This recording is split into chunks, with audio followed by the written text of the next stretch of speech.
is $7,000. So your end buyer needs to come up with $72,000 in total. In addition to that,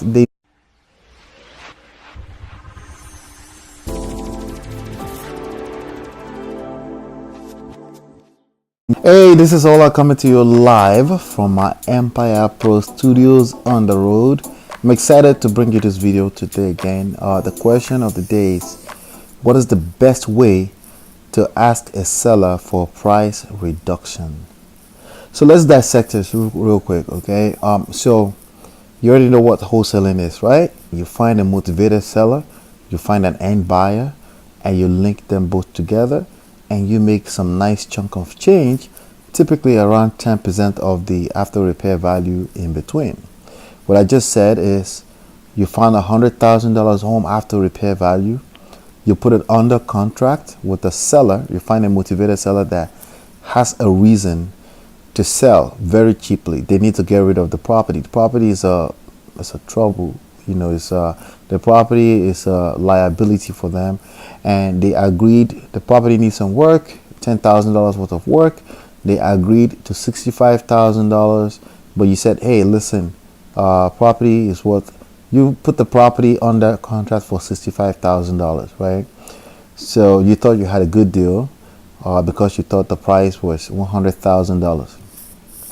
But here's the thing that happens, that often happen at times in real estate wholesaling, right? You turn around, you're trying to find a buyer or link this property together with the end buyer. You're trying to assign the contract that you have on this property to an end buyer for a fee. You're trying to make $7,000. Not bad, right? $10,000, $12,000. You're trying to make some money for finding the deal. So as a wholesaler, you make money from finding the deal, right? So you try to assign it, and none of your end buyers are biting. Basically, you're getting feedback such as the comps are no good, the property is not worth $100,000, the property is only worth $80,000, the property is not worth $100,000 after repair, they can't pay more than $30,000 for the property. That happens a lot of time, especially with newbies who may have overinflated what the value of the property is. A lot of times unknowingly, a lot of times the data you have is not good. A lot of times Zillow data may be off, Trulia data may be off, your comparables are not comparable, right? Because the idea of comparables or comps means it needs to be comparable. So a lot of times the subject property is a 2-family, but you're looking at the subject property is a 2-bedroom house, you're looking at a 4-bedroom house, and you're comparing them, and because of that your value has been off. Now a lot of time there's a bathroom in a master bedroom on the comparable property, but your subject property only has 1 bathroom in the basement. Clearly that's a bad idea. That's not going to work. So once an end buyer see this information, and they try to see if they can add that value, but it's not working out, then they'll turn around and say, hey, it's overpriced.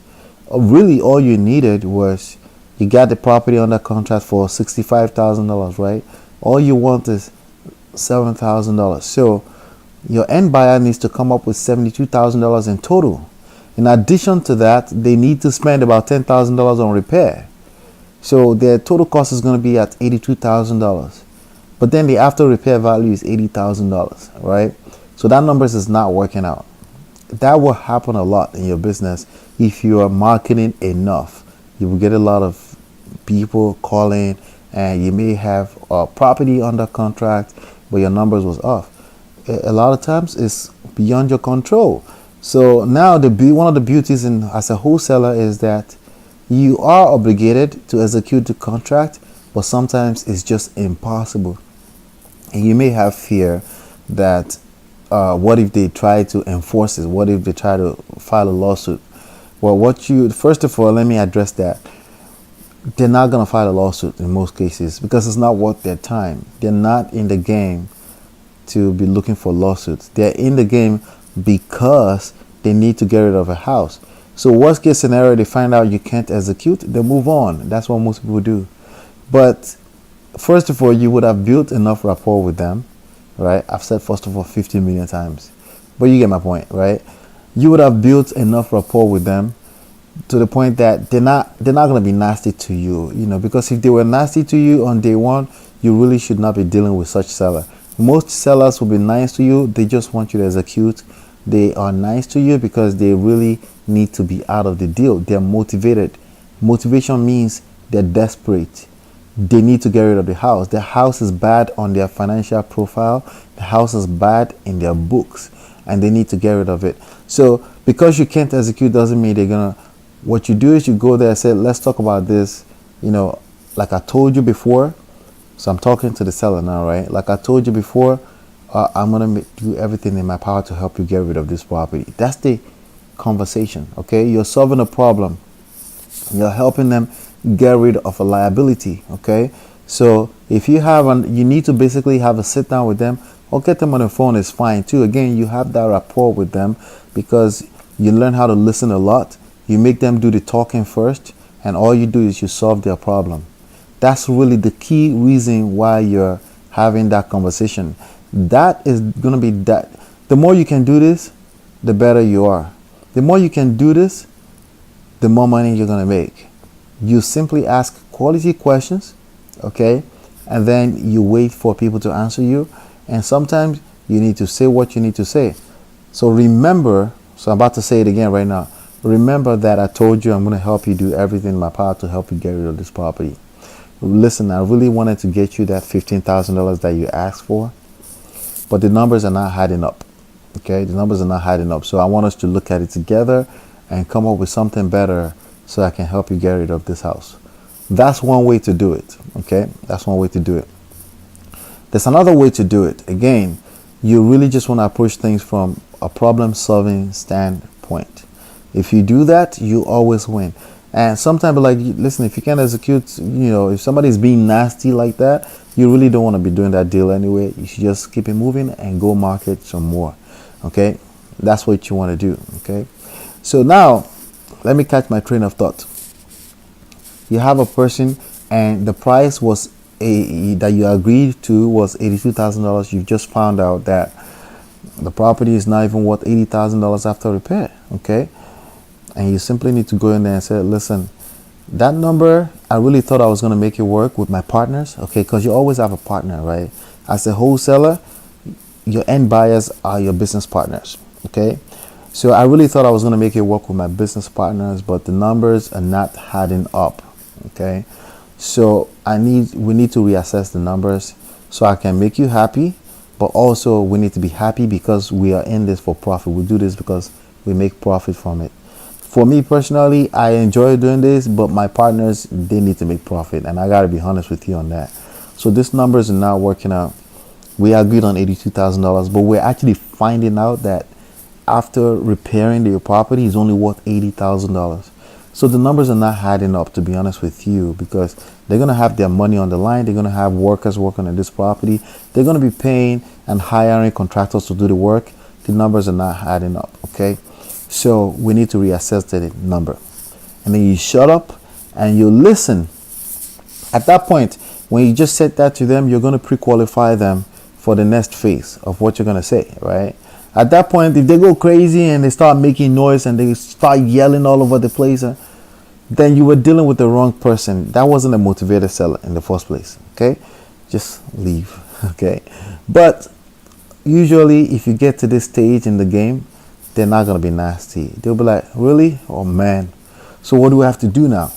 That's the right person to be talking to. A person who says, oh man, so what do we got to do now? What can we do? When they ask you what can we do, then you go like, okay, yes, we can still do something, but we got to do the numbers. This is the kind of profit that my partners are looking to make. Okay, they pay me a fee for my services, but this is the certain money they kind of make. So this is the number that work out for us. Can you do $60,000? And they'll go like, that's crazy, man. It's crazy. Like, listen, I just showed you the numbers. You need to get rid of this property. They need to make profit. That's win-win. So let's make it happen. And they may come back and say, can they add $2,000? Can they add $3,000? Then you be like, let me make a call. And then you say, you know what, they're going to do it. And then you put it on that contract again, and then you made the deal happen.